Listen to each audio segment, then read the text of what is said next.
Good morning friends. তো এখানে দেখতে পাচ্ছ মাছে নুন হলুদ মাখানো আছে, এখানে নুন হলুদ মাখানো আছে আর কড়াইতে এখানে তেল গরম হচ্ছে।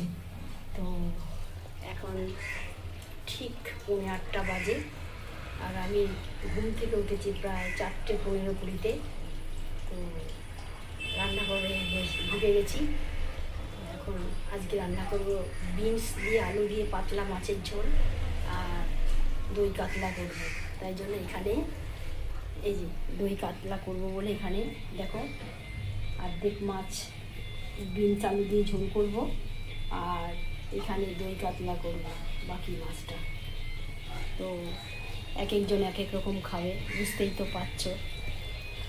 তো সকালবেলা আর বেশি বক করবো না, কাজ করি, এরপরে আরও রোদ উঠে যাবে, তখন আর ইচ্ছা করবে না কাজ করতে।